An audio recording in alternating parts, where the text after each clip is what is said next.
On a chilly southern night on February 5th, 1958, two pieces of Cold War hardware were flying over the sleepy marshlands of Savannah, Georgia. One was a B-47 bomber loaded with a 7,600-pound thermonuclear bomb, a Mark 15 with the potential yield of several megatons. The other was an F-86 fighter jet on a training mission. In the darkness and rain, the two aircraft collided. The bomber's pilot, Colonel Howard Richardson, felt the shock as the left wing of the fighter ripped through his plane. The fighter pilot ejected safely, a miracle. The bomber continued flying, but one of its wings was leaking fuel and its bomb bay doors had been damaged. If the bomb broke free on landing, it could have detonated its high explosives inside the fuselage. Richardson faced an impossible choice. Try landing with a 3.8 megaton weapon hanging precariously under his damaged aircraft, or jettison it and hope for the best. He chose the latter, and somewhere over Wassaw Sound near Tybee Island, he released the Mark 15. The bomb plunged into the dark water and vanished. In the hours that followed, U.S. Air Force crews scoured the beaches and inlets around Tybee Island. I don't think I have to explain to you how dangerous it is to let a nuclear bomb set around inside of the continental United States. Divers combed the seafloor, sonar pings mapped the mud. The search lasted weeks and cost millions of dollars, and in the end, it failed. The government claimed the weapon lacked its plutonium core and could not produce a nuclear detonation.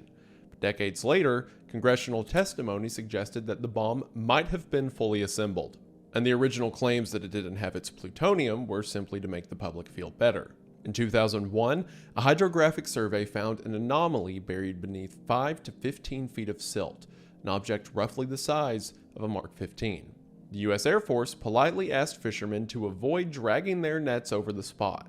And as the years went on, locals continued to swim in the ocean and sunbathe at the beach.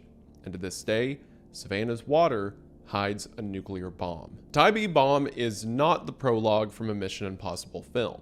It's one of dozens of accidents the U.S. military refers to as broken arrows. A broken arrow is a, quote, unexpected event involving nuclear weapons that result in the accidental launching, firing, detonating, theft, or loss of the weapon. Oscar Morgenstern once warned that with thousands of nuclear weapons in existence, quote, the danger of a nuclear accident in the world is unquestionably increasing. That assessment appears to be the right one, because since 1950, the United States has acknowledged 32 broken arrow incidents. And 6 of those are still missing. I mean, what do you even do with that information? we have lost a total of 32 nukes, and 6 of them are still out there somewhere. Good luck, I guess. Well, don't worry, because today we're following the yellow radiation sign down a path lined with Cold War paranoia and some truly head-scratching decisions. We'll explore how the frantic pace of nuclear deterrence created a culture in which bombers flew 24 hours a day, armed with weapons designed to incinerate cities, and how in that environment, human error, mechanical failure, and sheer bad luck produced moments that make the Tybee bomb look lame in comparison. This is a story about the tension between a civilization's desire for security and the enormous risks it was willing to accept to achieve it, even if one of those risks was having a nuclear device go missing within your own border. Or I guess I should say nuclear devices, because as mentioned, there were a lot. So hello everybody, today we're talking about the United States' many broken arrows, and its 32 missing nuclear bombs, again, 6 of which are still somewhere. Every now and then I'll come across a topic that I'll hear about, and I'm like, oh, okay, well, that's probably overstated, or like, you know, exaggerated for the sake of interest or whatever, but then you look into it and you're like, oh no, it is really that bad.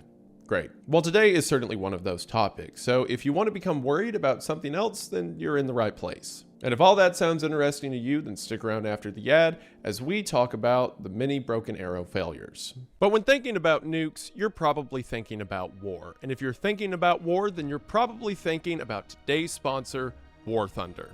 War Thunder is the most comprehensive vehicle combat game ever made, and is available now for free on PC, consoles, and mobile devices. Take command of over 2,500 tanks, planes, helicopters, and ships of 10 major nations. ranging from biplanes and armored cars of the 1920s to the fighter jets and main battle tanks of today.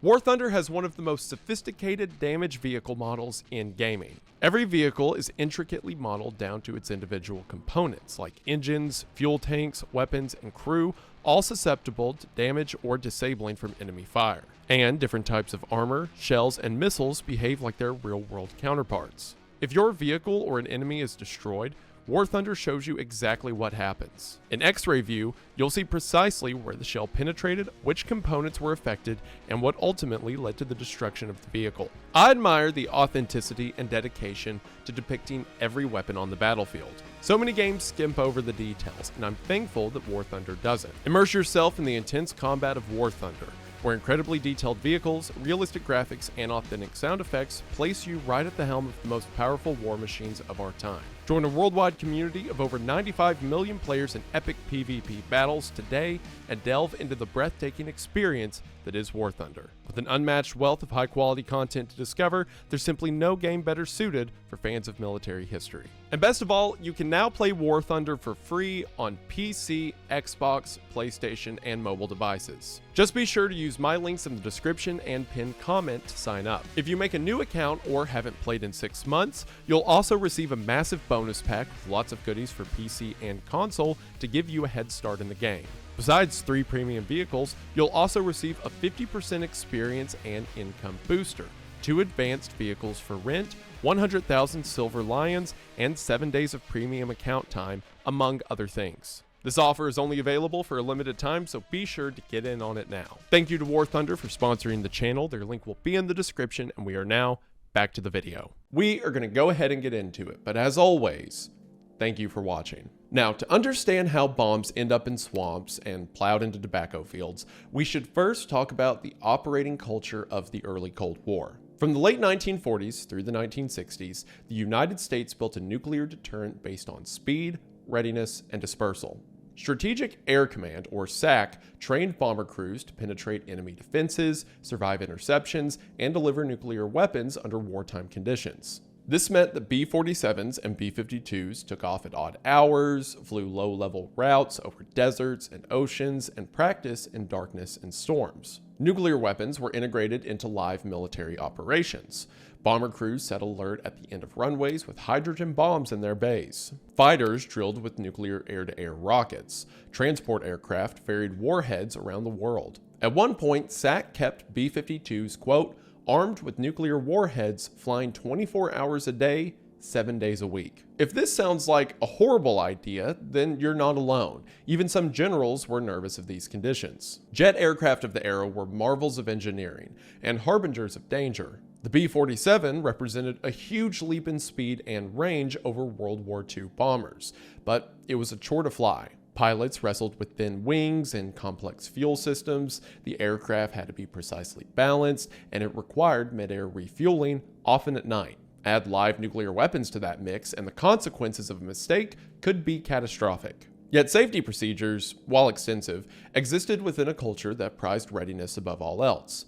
Crews removed locking pins from bomb release mechanisms during takeoff and landing so they could jettison a weapon in an emergency. And those pins occasionally came out at the worst possible moment. If you're like me, you're probably hearing all this and thinking, why not just do these practice runs without an actual nuclear bomb? You could put like a fake plastic one in there. It can even be really heavy if you want it to be, just, don't put the nuke inside the plane. Well, practice missions like that were ran, but at a certain point, the United States is developing a lot of bombs and they want to have them on the ready. I mean, with moments throughout the Cold War like the Cuban Missile Crisis, the United States thought that they would have to respond to a nuclear event within an hour. So after pilots and crews underwent a lot of training, they began to carry the live munition, with the idea being any of these practice runs could become a real run in a matter of minutes if need be. It's still kind of absurd and a huge liability, hence, the topic of the video today. But it's the same thought process as if you're going to have soldiers stand at guard with guns, the guns might as well be loaded. It's just, rather than a lead bullet, now it's a weapon that can destroy an entire city. Potato, tomato. But to make sure we're all on the same page, and for the 5 of you who watched this channel and didn't watch Oppenheimer, What is in the bomb itself? A crucial distinction in any discussion of nuclear weapons is between the high explosives that surround the nuclear core and the nuclear core itself. A bomb's high explosives can detonate even if the nuclear core is absent. They're designed to compress the core to start a chain reaction, but if the core isn't there, then the explosion is conventional. In other words, your standard explosion with a charge that blows up, as opposed to the point of a primed nuclear weapon where the explosion is simply there to make the nuclear core react and, go nuclear. Many broken arrow incidents involved weapons without their cores, which can also be referred to as capsules. In these cases, the crash scattered high explosive fragments and sometimes bits of depleted uranium, but no nuclear explosion was possible. In other incidents, the core was present but not inserted into the bomb, reducing but not eliminating the risk of nuclear yield.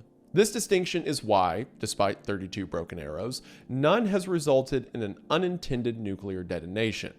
At least, not yet.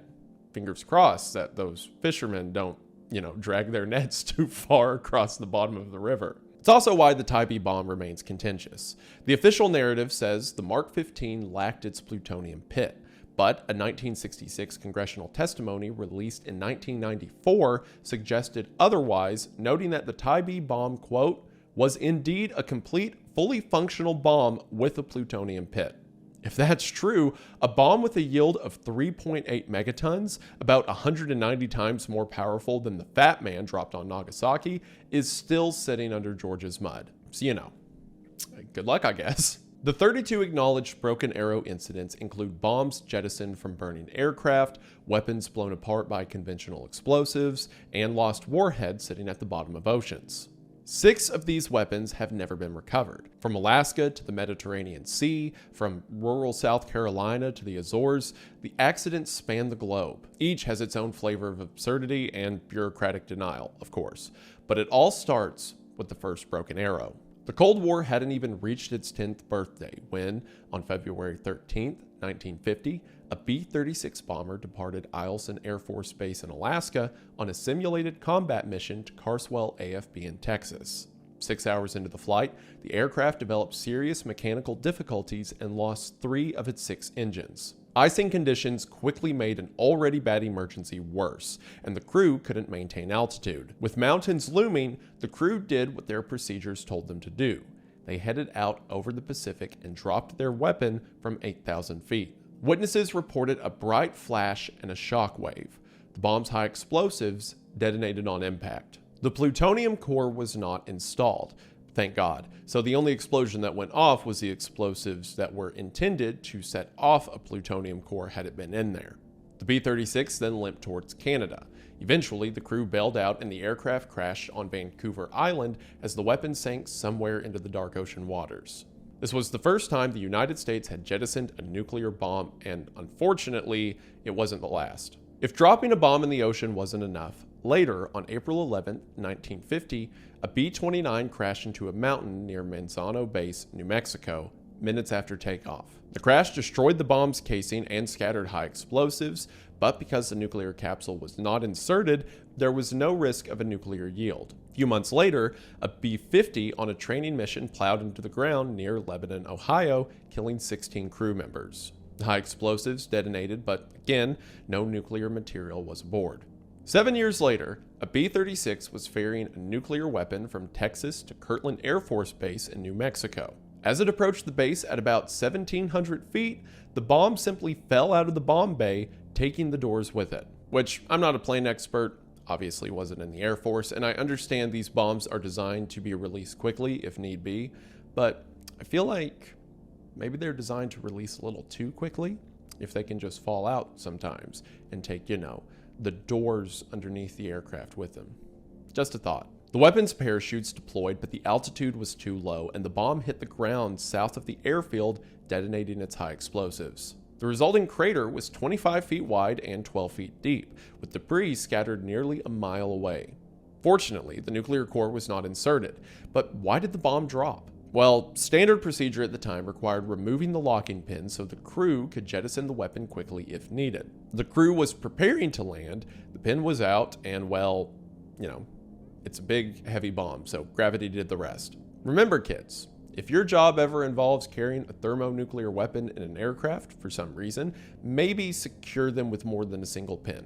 About a month after the Taaffe bomb, which we talked about at the beginning of the video, another B-47 accidentally jettisoned a nuclear weapon, this time near Florence, South Carolina. On March 11, 1958, the bomber had just leveled off at 15,000 feet when the navigator reached to secure the bomb's harness. Somehow, he triggered the emergency release instead. So, you know, the opposite of what he was supposed to be doing. And again, these crews were overworked. You're tired, you know, it's a high-stress job. I get all that. But because of that, I feel like the button or, you know, the place to put the pin or whatever to secure the bomb should probably be pretty distinct from the button that sends the bomb out, you know, over the United States. Maybe you could have like 2 buttons you have to push to launch it, you know? You don't want it to be like, you don't want it to be that easy to drop a nuke. The Mark 6 bomb fell through the bomb bay doors and plummeted towards the countryside, where it landed in the backyard of the Gregg family and exploded, blasting a crater 35 feet wide. The high explosives, it's not, okay, I don't mean to laugh, because people got injured. It's not funny. It's not funny that that happened, but it is a little funny to imagine, like, what was the day like before? Were they like eating breakfast? Were they just hanging out, you know, talking about work that day? And then the United States Air Force drops a nuke in their backyard. Like, they didn't do anything. There's no way you can prepare for that eventuality. No one is prepared for the Air Force just dropping a nuke in your backyard. The explosives demolished a farmhouse and injured several people. Fortunately, the bomb's nuclear capsule was not on board. The Gregg family received about $55,000 in compensation, which is roughly $600,000 today. I would find the most expensive attorney in the world and I would get millions. The US dropped a nuke in my backyard. You're paying for my great grandkids' college. The event became known as the Mars Bluff Incident. The Gregg family would eventually appear on the television show I've Got a Secret in 1972 and stump the panel trying to guess what their secret was. And I'm pretty sure no one would have believed them had they not had the checks from the government to prove it. If you really want your stomach to drop, then consider the events of January 24th, 1961. A B-52 Stratofortress was, oh man, what a cool name for a plane, a Stratofortress, was flying over North Carolina when it developed a fuel leak in the right wing. The leak caused a structural failure and the bomber broke apart mid-air. The aircraft was carrying 2 Mark 39 hydrogen bombs, each with a yield of 3.8 megatons. Not even one nuclear bomb, 2 hydrogen bombs? As the plane disintegrated, the bombs fell free. One slammed into a muddy field at over 700 miles per hour and buried itself more than 180 feet deep.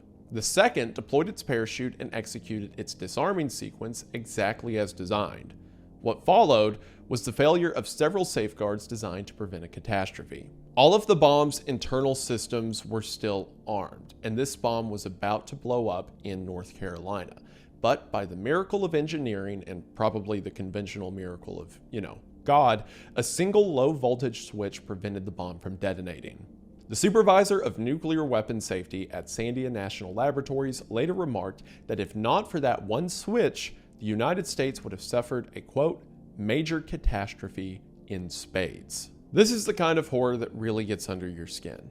The bombs that could have gone off but didn't. Just imagine how different life could be right now had one of these broken arrow incidents gone differently. Lucky for us, the Mark 39 had 6 interlocking safety devices. 4 had failed, 1 was damaged when the bomb hit the ground, but it was the last one that saved the day. Recovery teams dug up as much of the weapon as they could, but part of the secondary, which is the part containing uranium and the thermonuclear fuel, remains under the field to this day. The Air Force bought and fenced the land. North Carolina residents occasionally joke about having a built-in nightlight. On the bright side, you could argue that the bomb worked flawlessly. It fell, armed itself, and would have exploded over its target had it not been for that one little safety switch. So, you know, all according to plan, right? Not all broken arrow incidents involve strategic bombers. In December of 1965, the aircraft carrier USS Ticonderoga was conducting a nuclear weapons loading exercise near Okinawa. An A-4E Skyhawk jet was being moved from the hangar to the flight deck when it rolled off an elevator and into the ocean. On board the jet was one megaton B-43 nuclear bomb. The aircraft, pilot, and weapon sank to the bottom of the Philippine Sea, an incident which remained classified for decades. So a pilot dies, an aircraft is lost, and a nuclear weapon is now at the bottom of the sea because someone forgot to lock the brakes on the jet, I guess. When it came to light in 1989, it caused an international uproar because US policy supposedly prohibited nuclear weapons from Japanese territory. Japan promptly insisted that the US never bring nukes into its ports again. And that bomb is still down there, waiting. It's just some potential nuclear components surrounded by a high explosive that would set them off at the bottom of the ocean. I'm sure that will never go wrong, ever. The most famous broken arrow may be the one that took place on January 17, 1966, near the fishing village of Palomares in Spain. A B-52 was refueling from a KC-135 tanker at 31,000 feet when the two aircraft collided. The tanker exploded. The B-52 broke apart and scattered its 4 B-28 hydrogen bombs. That's right, 4. 7 of the 11 crew members on the two planes died. Villagers watched in horror and fascination as flaming debris rained down on their tomato fields like hell spewing from the heavens. Bomb 1 landed in a dry riverbed. Its parachute did not deploy, and the bomb's high explosives detonated on impact, scattering plutonium over the surrounding farmland. Bomb 2 landed nearby and also exploded, contaminating hundreds of acres. Bomb 3's parachute worked, and it landed intact in the countryside and was recovered quickly, while Bomb 4 drifted out to sea. Locals quickly dubbed it La Bomba. For weeks, the U.S. Navy combed the Mediterranean with submarines and deep-sea trawlers. Spanish fishermen joined the search, motivated by reward money and by, not wanting a hydrogen bomb in their backyard. The search zone was roughly the size of Rhode Island. On April 7th, about 8 days after the accident, Navy divers located the bomb at a depth of 2,550 feet and hauled it up. The explosions at Palomares did not produce nuclear yields, but the conventional detonation spread plutonium dust across about 558 acres of farmland. U.S. and Spanish crews scraped away 1,400 tons of contaminated soil and shipped it to a nuclear waste site in South Carolina. At one point, U.S. Ambassador Angier Biddle-Duke and Spain's tourism minister staged a swim off the beach to prove it was safe. Which, spoiler alert, plutonium doesn't dissolve in seawater. So today, Palomares remains one of the most heavily studied radiological sites in Europe. In 2015, nearly 50 years later, the US and Spain signed a memorandum to remove the remaining contamination. Sometimes, when you break an arrow, it takes half a century to clean up the splinters. On January 21, 1968, another B-52 was flying a Chrome Dome mission, one of those 24-hour airborne alerts meant to keep nuclear bombers constantly in the air. This one was circling near Thule Air Base in Greenland, watching for Soviet missiles. Inside, a seat cushion in the navigator's compartment caught fire. The fire grew and filled the cockpit with smoke. The crew attempted an emergency landing but were forced to bail out. The plane crashed onto the sea ice of North Star Bay, breaking apart and burning for hours. The aircraft carried 4 hydrogen bombs. The fire detonated their high explosives, scattering radioactive debris over the ice and into the bay. The Thule cleanup was an engineering nightmare. Workers wearing protective gear scraped up 237,000 cubic feet of contaminated ice, snow, and debris and shipped it to the United States for disposal. They built a temporary camp on the ice, complete with a bar nicknamed the Pole Inn, where off-duty soldiers drank beer while watching the Northern Lights. The absurdity of all that needs to be taken into account.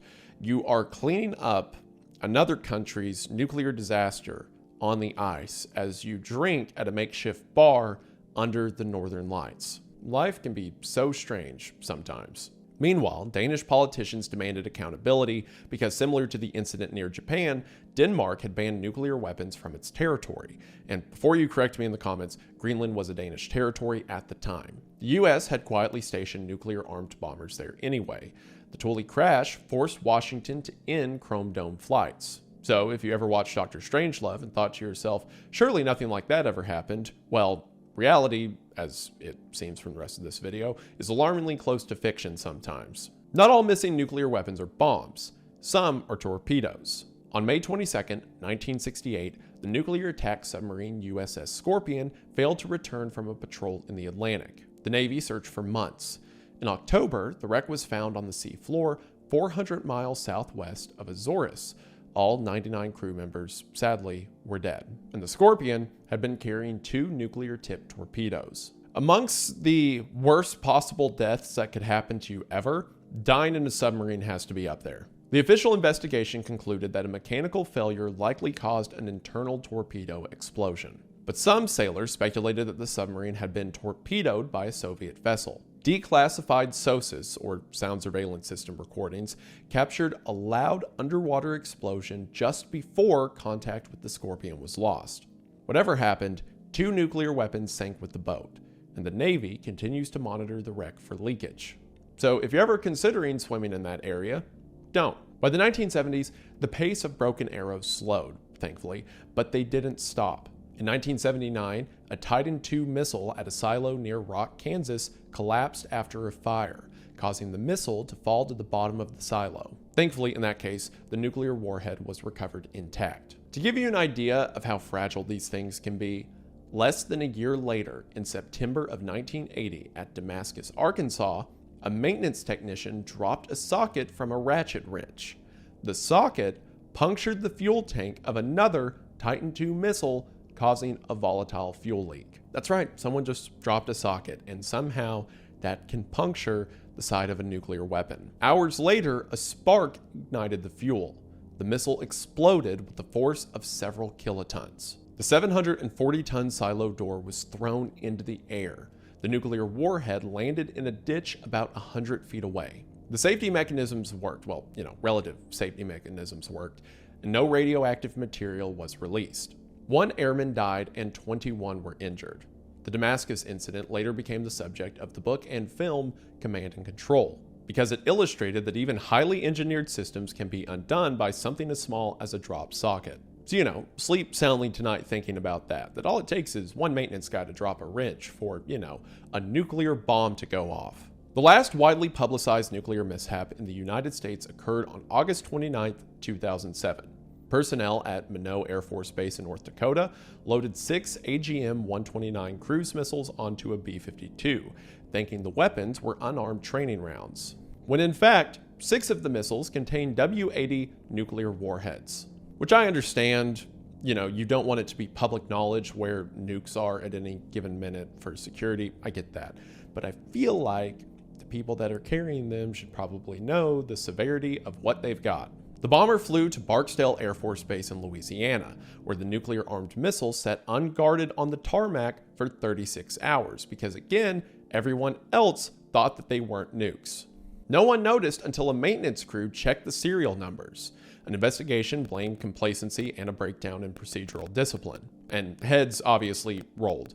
Even in the 21st century, with all our technology, the most dangerous point of failure is still sometimes a disinterested human with a clipboard. Nuclear weapons are complex machines designed to explode only under very specific conditions. Modern nuclear weapons require precise timing, correct arming codes, and the right environmental cues, such as barometric pressure changes, to detonate. Early weapons relied on removable nuclear cores that could be inserted only after takeoff. Safety engineers implemented multiple redundant locks, safing rods, and environmental sensors to ensure that accidents could not produce a nuclear yield. After the Palomares and Thule incidents, designers introduced unique signal codes so that no single electrical pulse could arm a weapon, which again, it's the kind of thing I don't think you have to have multiple nuke incidents to realize, but whatever. They also developed insensitive high explosives that are less likely to detonate from shock or fire. The result is that in every Broken Arrow incident, the high explosives detonated without triggering the nuclear core. That said, safety systems don't always work as intended. Technology can lower the probability of disaster, but it cannot reduce it to zero. As mentioned, many broken arrows occurred due to human factors. Fatigue, miscommunication, complacency, or pressure to meet training requirements. In the early Cold War, the Strategic Air Command's emphasis on readiness led to routine flights with live weapons. The culture of secrecy also exacerbated errors. Many of these incidents were classified, meaning pilots and maintenance crews often couldn't discuss accidents with others, even those who might learn from them. Lessons were sometimes slow to propagate. You can't repeat history if nobody knows the history. After Palomares, the Air Force improved weapon safeties. After Thule, they ended continuous airborne alerts.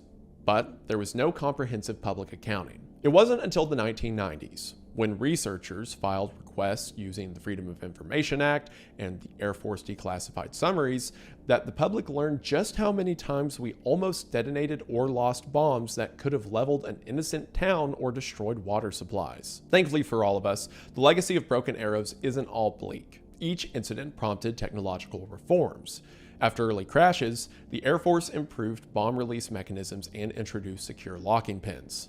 Which again, I think I would have thought of that before the nuke incidents, but I'm just a YouTuber. Who knows? The Goldsboro near miss led to the adoption of permissive action links, or PALs, coded switches that require correct codes to arm a weapon. After Palomares and Thule, weapons designers moved away from highly sensitive high explosives and added unique signals to ensure that stray electrical currents could not arm a bomb. The Damascus incident spurred upgrades to missile silo maintenance protocols and the eventual retirement of Titan II missiles. Because, probably a bad idea if these things can go off because, again, someone dropped a wrench. Organizational culture evolved as well. Zach's airborne alert missions ended in 1968 after the Thule crash. Bombers were moved to ground alert, reducing the number of flights with live weapons. Maintenance practices improved. The military established the Defense Nuclear Agency and later the Defense Threat Reduction Agency to oversee safety. Nuclear safety inspections, no-notice evaluations of units that handle nuclear weapons, became more stringent. The 2007 Minot-Barksdale incident resulted in a temporary stand-down and the dismissal of several senior officers. Airmen who work around nuclear weapons now undergo rigorous training and psychological screening. The result is that the number of broken arrows has decreased dramatically since the 1980s. Or at least the incidents that we know about. Yet, complacency lurks.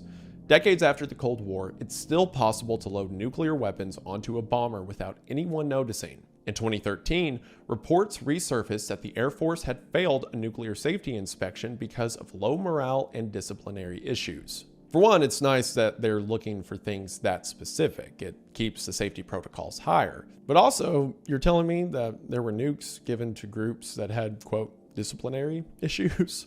As long as nuclear weapons exist, the possibility of a broken arrow never disappears. And yet still, the physical remnants of some of these accidents remain part of our landscape. A Mark 15 sits under Georgia's coastal mud. A plutonium-contaminated field in North Carolina is fenced off by the U.S. government. Spanish tomato farms at Palomares are still periodically tested for plutonium. Thule's icy bay contains traces of American weapons. The wreck of the Scorpion slowly corrodes on the sea floor. And the human impact should not be forgotten.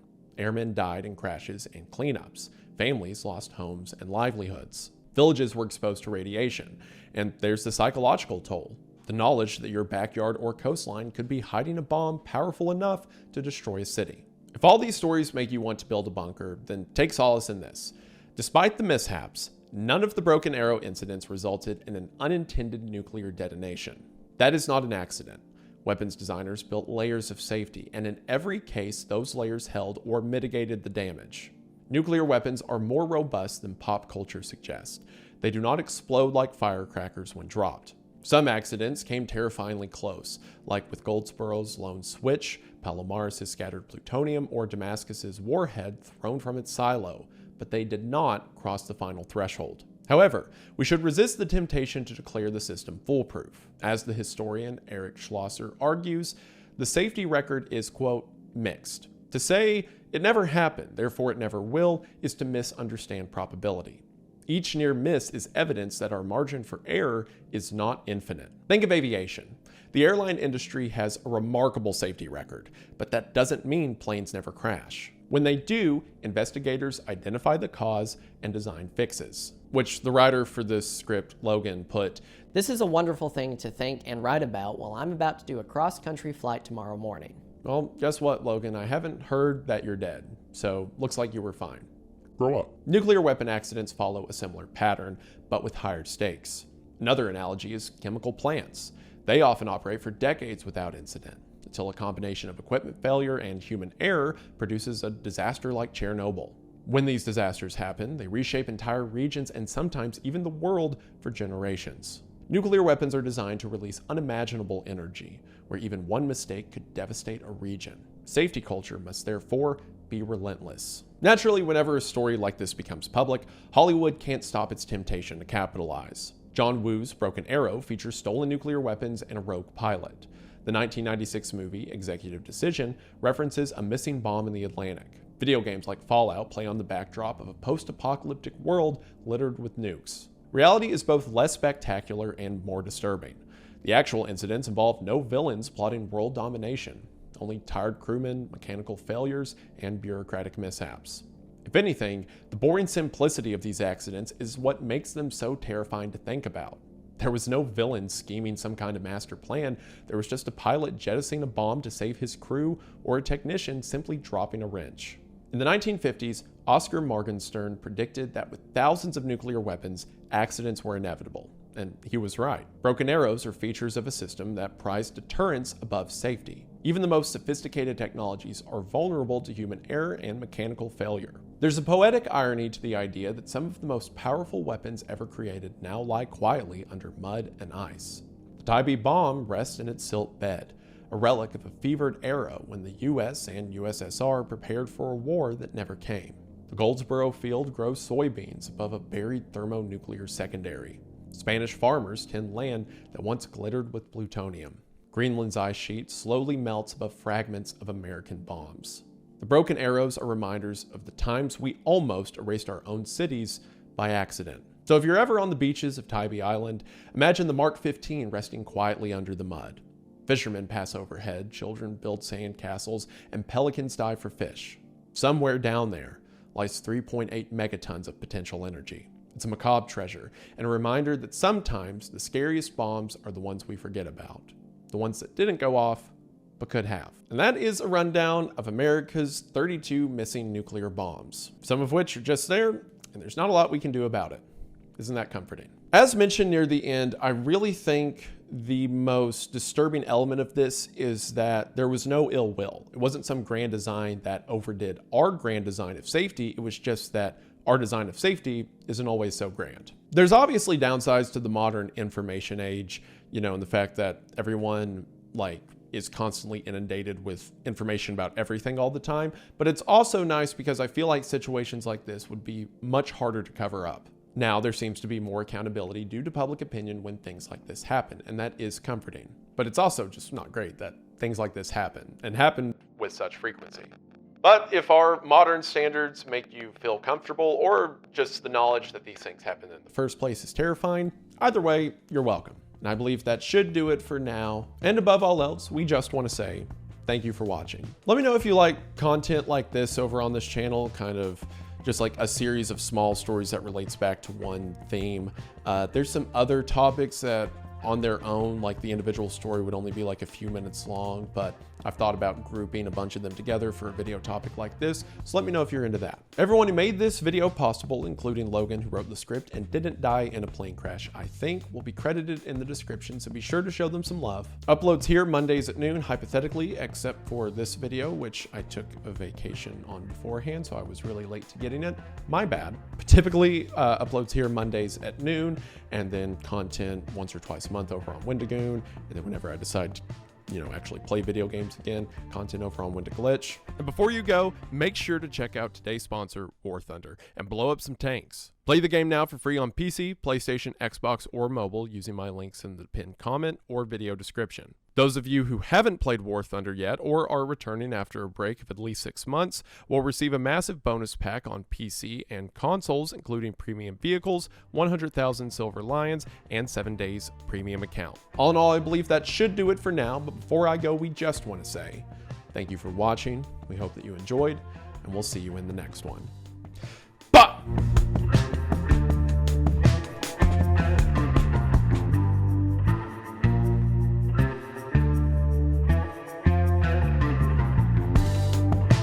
I do wonder if one of these nukes fell into my backyard and then, the government comes to take it. Could they? Because now I have a nuke and I could be standing over it with like a hammer, and they're like, hey, can you give us the nuke back? And I'm like, what are you going to do? I have a nuke in a metropolitan area. So I think now I get to do the negotiating. So maybe this is my nuke now. I'll make it into like a lawn ornament or something.